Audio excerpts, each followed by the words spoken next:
good morning, everyone. Thank you so much for joining us. I'm Chris Light. I actually have two sessions this morning. So one of which is on the uses of blockchain in agriculture. So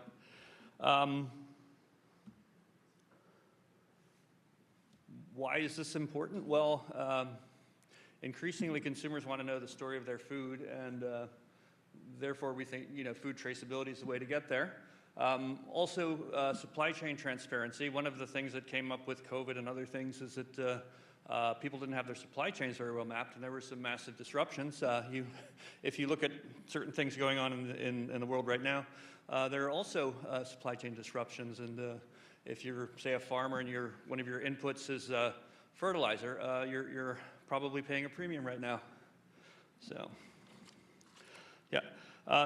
Generally, those are the benefits. When you get down to the farmer level, farmers make the most money when they sell directly to, say, a farmer's market. So that helps them get their food and label their food there.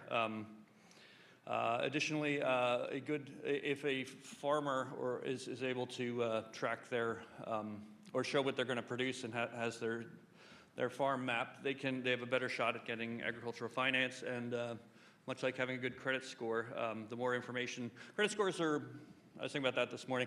Credit scores are a lot about data. So if you think of what your credit score consists of, if you're a consumer, I'm speaking as a consumer, it's how you've spent and your ability to make payments and your ability to basically carry credit. So it's not that different for a farmer. It would be the land that they have with what they're growing and et cetera, all that data. So. Additionally, when you start mapping your data, you can get into looking at Internet of Things solutions and precision agriculture. There are premiums for people are thinking about better uses for land, and there are also credits for things like carbon. So that's also a benefit. And anyone who's done farming knows that you do get payments from the government and other groups. So having knowledge of that can help you with managing your subsidies and grants. And then one of the important things with if you think about what's going on with outbreaks and so on is quality assurance. And you can also, if you have your system mapped, you can incorporate smart contracts. So did I do that? Up.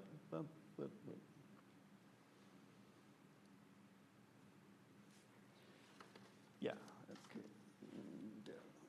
Yeah.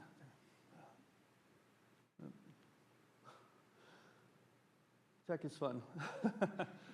I'm always getting punished for working in tech.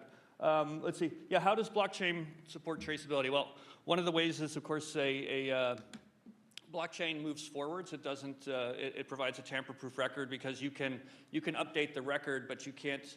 You do it on a forwards basis. You can't go back and update a record. So, say if you're a sheep farmer and you want to backdate immunizations, you can't do that. You can update the immunizations, but you can't change the dates. Depending on your connectivity and the system you're using, you can have real-time tracking of what you're doing, and it can cover the full life cycle and the supply chain, so it can do farm to fork, gate to plate, et cetera. Increasingly, from an environmental perspective, it's good to be able to say if there's bad lettuce. I'm going to pick up on lettuce a little bit, which is appropriate. It's in the news right now. The more you can narrow what lettuce is affected, the less of it has to be destroyed. And when you get into things like animals, it's even worse. You don't want to have to, say, kill 1,000 animals because of an outbreak if you only need to kill 100, or you only need to cull 100. So it also, there's a lot of fraud in the food supply, especially as you get into more premium areas. So that's something else that blockchain can help with. You can actually trace that it's an actual real ingredient. You think about things like vanilla, certain spices, they're expensive, so people want to cheat. People cheat with organics because there's a premium.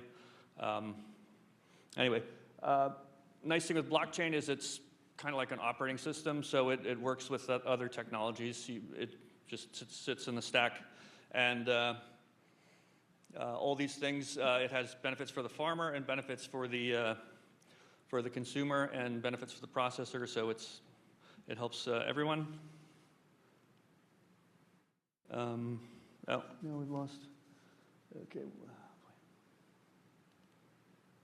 Sorry, we're. Okay. There we go.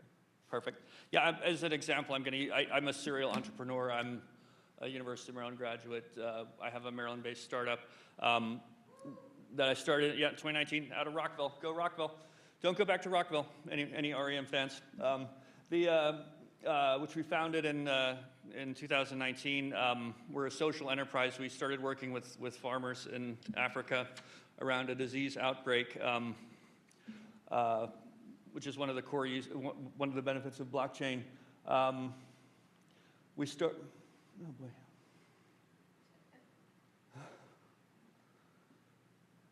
Okay. Good thing I don't drive like this. Yeah, they had an outbreak in 2018 where 50 to 100,000. They actually don't know how many cows died. Zimbabwe's interesting in that a lot of Americans, if they know about Zimbabwe and ranching, they say, "Oh, Zimbabwe, you're the country which has the swimming pools for cows." When I first heard that, I said, "Really, swimming pools for cows?" They had a national dipping station system, and so they would put for treatment for ticks, they would put cows in the water. They put the tick treatment in the water, and they'd run the cows through a chute. But there actually was dipping done in the U.S. There's actually a dipping station in Florida, but most dipping is done with sprays. But Zimbabwe still had a swimming pool for cows system. So anyway, after. Interestingly enough, a lot of countries in Africa have a legacy infrastructure. Zimbabwe was at one point a major agricultural producer. It was a breadbasket country, but now it's actually a net food importer. But they had this national livestock system, which unfortunately had fallen into disrepair. So one of the reasons they had this disease outbreak, this is how things work. I mean, it's Harare has such bad municipality issues that they have like cholera outbreaks sometimes. So that's a sign of things not functioning well. But in the case of Zimbabwe, they had this disease outbreak, and they didn't have any systems. They sort of had paper systems. They didn't have like staff, and so literally this thing just spread like wildfire. If you're tracking the news right now, there's screwworm in Texas, which additionally may be a bit of an issue because there's not a really good comprehensive traceability system in Texas. So anyway, we thought, why don't we? What a great test case if you're going to build a system. Let's see if you have this basically humanitarian disaster because for a poor farm, if you look at the history of the current status of Africa, they're still agriculture is still the backbone of the economy, of the continental economy. So a lot of people, they do have a family farm, and when they have extra money, they do put it into their farm. So their largest movable asset is the cow. And the average smallholder farmer in Africa will have 2 to 3 cows. It's their largest high-value asset. So if there is a cattle disease outbreak and you lose the entirety, say two or three of your cows, that's devastating. So that's how we started. So one more. We're double dipping today the other way. I started my career working in my tech career working in banking. It was interesting hearing what you were saying about being an English major. I won't talk about my criminology degree, but I have a French degree, so that's how I got into tech and programming because I had the ability to learn a language. So parlaying français helps with programming the microordinateurs or whatever. So one of the things I worked in Eastern Europe for USAID building banking and financial systems, and one of the things, if you're going to build something from scratch or if you're building later, I don't know if anyone's noticed, but we use an awful lot of checks in America, and it was even more so 30 years ago. So one of the things we did when we built the built the banking system in Armenia, was where I started working over in the Caucasus, Armenia and Georgia. We said, let's bypass checks. Why would you build, put in paper? It's funny, things are more electronic now, but back in the day, kind of like they would physically move money, they would also every so often physically move checks. That was the check clearance system. So we said that's a bad idea. So what we, you can't see the slide, but yeah, this is the same slide in smaller. We designed our own tag. Most tags used in the U.S. for livestock are what's called low frequency, so they're very close proximity. So it's almost like a wand; you just almost have to touch the ear. But we said no, we want to track inventory, so we designed an ultra high frequency tag, which can be read up to 50 feet. It doesn't really doesn't normally get to 50 feet, but that's someone using it, so they can actually be further away, which is actually not a bad thing with livestock, because some livestock do not like people in close proximity. We actually had the park system reach out because they were interested in some, they're interested in long distance traceability or long distance tagging as well, because they have, as you can imagine, there are a lot of animals that they deal with that you don't want to get too close to either. So you might like a buffalo, for example. So anyway, there's an ISO standard for animal identification. So we were one of the first companies to roll the system out. So our tag would show, if you're using our system, you can tell the cow is in Zimbabwe. You can tell what area it's in, and then you have you can prove ownership. And proof of ownership is very important because that helps to unlock value. The scanner we used was a retail scanner, but this was 2020 when we were developing our system.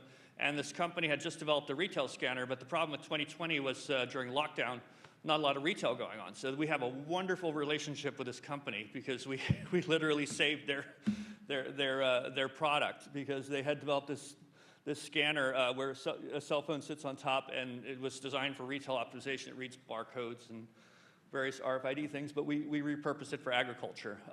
What we liked about it is you can drop it, because I don't know if anyone who's farmed knows that stuff gets dropped, and you don't want fragile things. So anyway, all of that feeds into our app.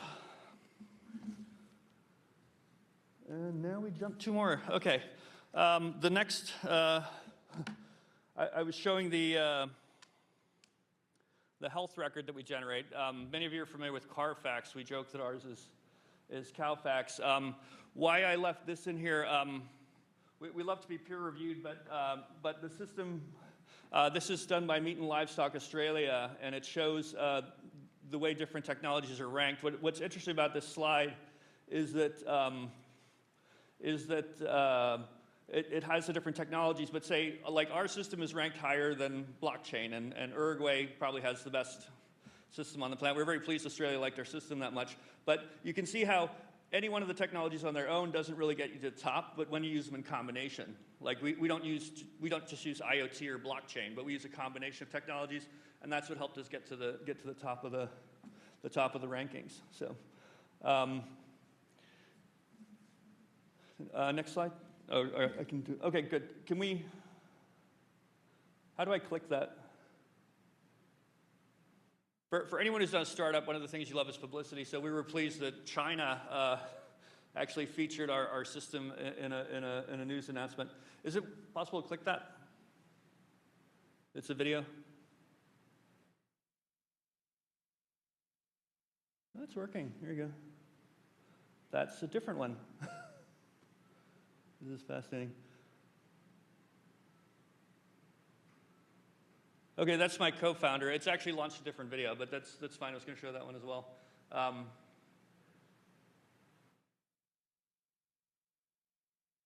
He's actually doing that in London.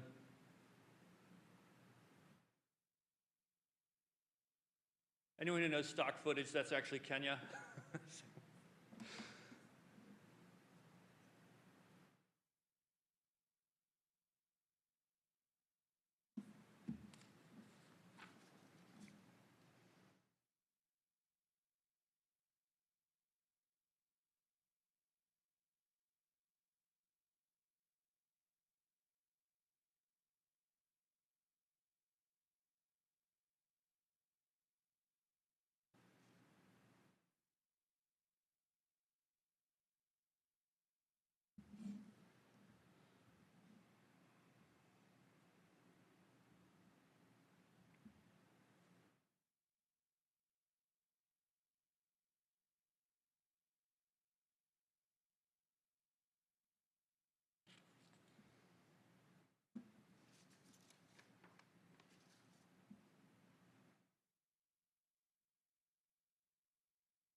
So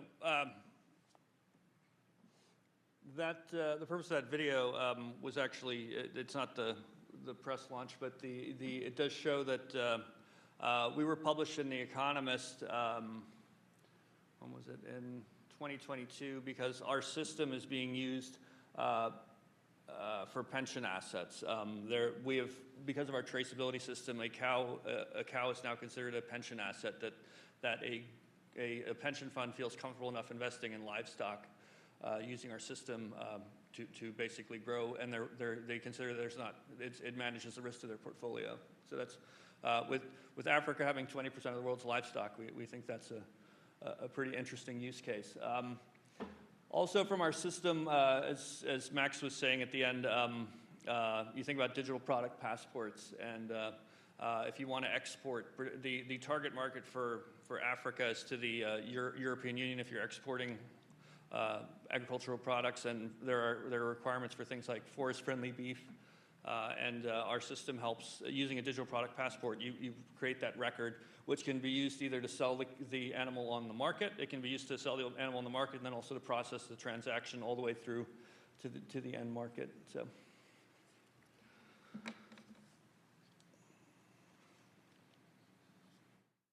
So I just talked about digital product passports. Let's move to digital twins. This is really a more interesting use case because you can from an animal perspective, you can actually make a veterinarian can make a digital twin of an animal. I'm a mentor with Plug and Play Animal Health and Ag Tech, and I can tell you that this is being done because I've seen startups who are doing this right now. So your veterinarian can have instead of just having a health record of your animal, they can have a digital twin version of your animal, so it can help them remotely do things. So it's a handy technology. So yeah, then we designed a system for everybody. It's a little bit like license plates for cows. We think all livestock should have an identity number, and that can be used for various things. But there are people who want higher level technologies. I find it's always good to ask people what they want versus what they want to pay for. And there are normally two different answers. Everybody loves free. But you can do more. Normally these kinds of technologies are found not so much in the beef side, but in the dairy side. As I like, it's like giving a cow equivalent of like a cell phone, because it'll like ping location and track movement. But yeah, it's like giving them a cell phone or a Garmin. It can also measure certain things. So.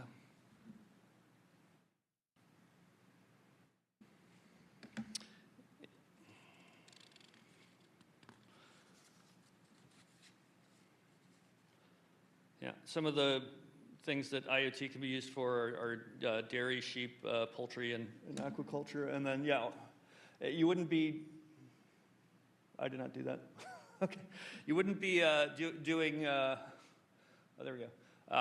You wouldn't be talking about blockchain or tech right now without talking about artificial intelligence a little bit, that it does help with predictability and precision management. Once you start measuring the value of a commodity or of an animal, you want to start optimizing that. So definitely AI is good for that. We have a prototype called Uhuru for anyone who speaks Swahili. It means like unity or togetherness, which does identification, but also we did machine learning on a bunch of livestock diseases, and it can scan a herd and basically identify like trouble animals. So, and we currently have it as sort of freeware. So I think that'll be a tremendous opportunity or technology for smallholder farmers to have access to. And then. When you do well as a startup, you become a case study. So I presented at MIT. I presented at this is the Global Mobile Association, who used this as a case study for Kenya, which Kenya wasn't too happy about because they don't use our system. They could. And then, what, does that work? If you can click through. Yep. Let's see what happens. We have a tech partner and investor in London, so I get to go to London once a year and get interviewed. So.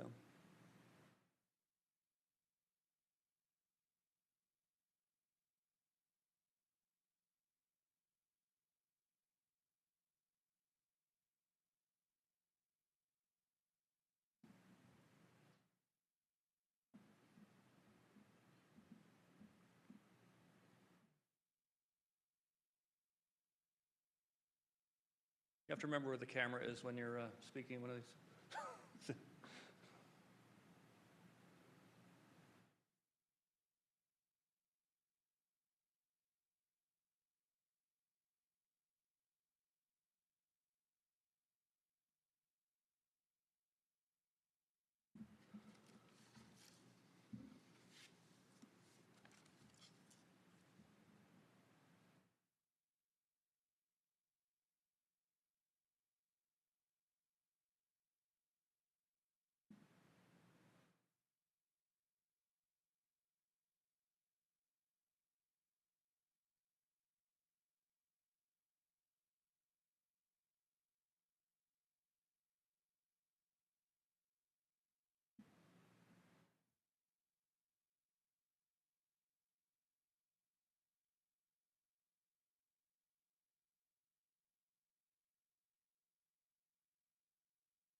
Okay, that's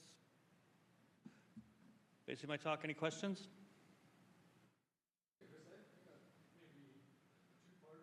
Oh, good. As far as like farming, what chain is it deployed on, and maybe what are some of the trade-offs you made to make that choice?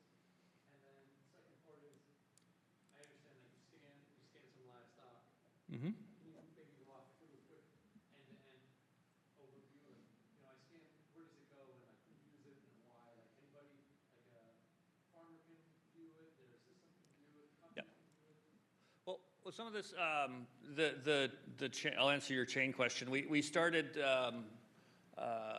with MasterCard as a technology partner. I always like to work with a big tech corporate because it helps with. If you search livestock and blockchain, we'll pretty much be on the first page, and that's because we partnered with MasterCard. They had a solution called Providence, which actually they sunsetted. So we had to go to another vendor. Some people know nChain, some people don't. It actually is now been relabeled as a different company. It's on the BSV blockchain, but the chief scientist there was a person called Craig Wright, who's a little bit infamous because he was going around saying he was Satoshi, and it got proved in court that he wasn't Satoshi, so that sort of put the company in a bit of a bind. But yeah, we like BSV because we think it's really fast at processing. Our system,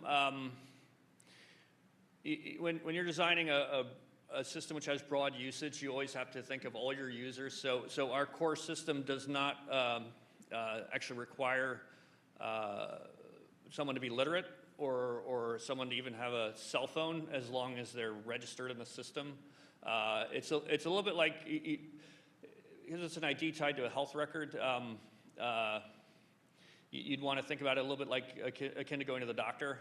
The doctor has your health record, you don't necessarily access it, so we built it like that, but then the extra functionality, it can either be accessed for them or provided to them. Yeah, the data, I mean, you could think about it a little bit like a yellow card, if you're familiar with a yellow card for travel. The core of the system is like basically making sure the cattle or livestock are immunized, and then from there you can build onwards. You can start getting into some of the more exotic stuff, breed, genetics, some of the environmental aspects. Maybe you can get also things like is it an organic animal? Is it grass fed? You know, some of that kind of stuff. So was that both parts? Yeah. Okay.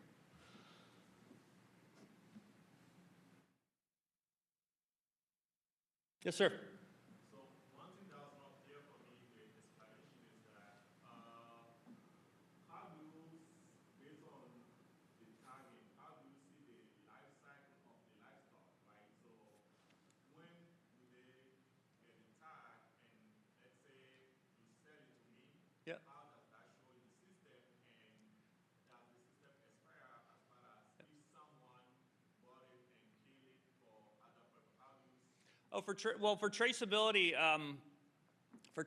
you want the maximum record possible. You don't want gaps. So it's really you want to get it pretty much calf to consumption, gate to plate, farm to fork. I'm sorry?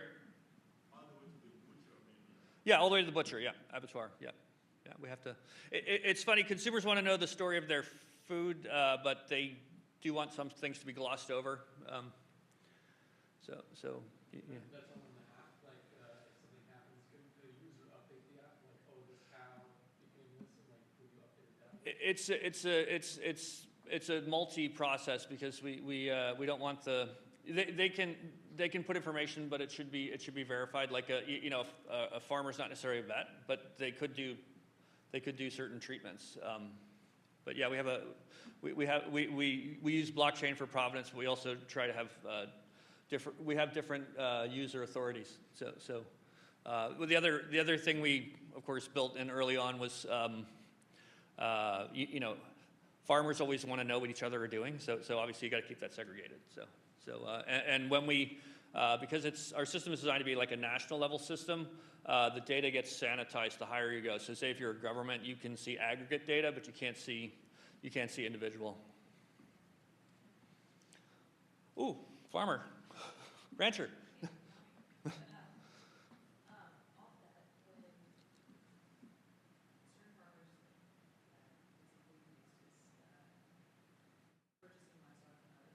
Uh-huh.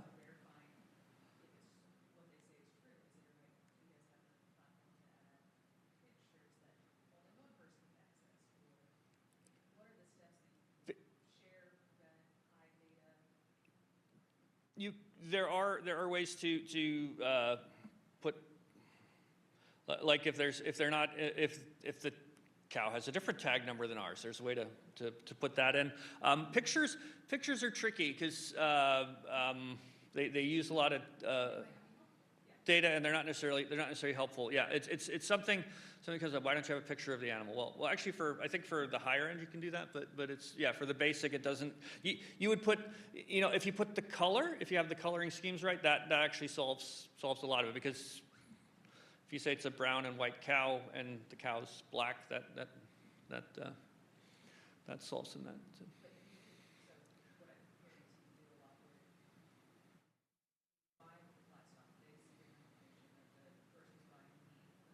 Yeah. Right, because you might not want. Yeah, you can. Right.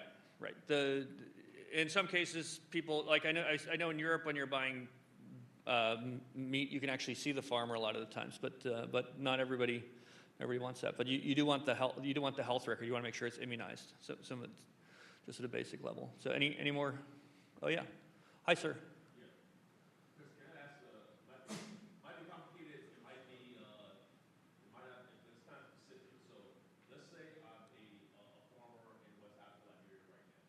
I have Okay. a certain number of head of cattle, Uh-huh. not a big number, but I'm trying to expand. I have support from government, I want to expand. Yeah. Also use blockchain solutions to sort of get resources, almost like monetize that, Yeah. get investments to expand, get more head of cattle, and maybe even do not regenerative farming, but cattle that's actually grazing around the unused land in the country. We're trying to kind of get more Uh-huh. of that in place. Right. My question is the pension plans and entities now interested in financial funding projects, are they funding expansion in that level of use blockchain, or they use it, or are they like? Yeah, there could be certification. We're talking with billionaires who actually want to, it's sort of a vanity thing to have, like, I got so many head of cattle in Africa, which is one of the, it's a difference between the U.S. and Africa is that I don't think there aren't cattle on the White House lawn, but many of the presidents in Africa are farmers, and they do have livestock. So often when we go into a country, the first cow we tag or animal we tag might be at the executive house. But yeah, that's a use case we could talk about. But that'd be ideally what we'd want, is if the smallholder farmers could be developing livestock for and we're talking. We have an arrangement with a company called Inalco, which is one of the biggest beef processors in Europe. So we're going to be helping them get some of their farmers up to spec. It's a gradual process. First we get them ready for the country market, and then the goal eventually is to get them ready for the European market. Let's talk about that, because I do have opportunity with Maryland and Liberia that working on expanding a large-scale grazing cattle opportunity. Mm-hmm. That helps with the ecosystem as far as, like, the whole thing with regenerative farming is that the thought is that cattle that graze, that are eating the land and moving around, that it benefits other agricultural activities in general, and helps to preserve the watershed.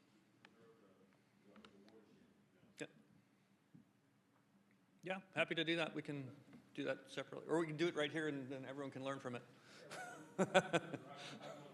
Sure. Specific because we have a trip to Liberia coming up in November to the president of the Pirates. Nice. So, and we also, Liberia and Maryland, Governor Morse had a destination relationship 2 weeks ago. So kind of address these things. So try to think of technology, Yeah. distributed things, and kind of move things forward.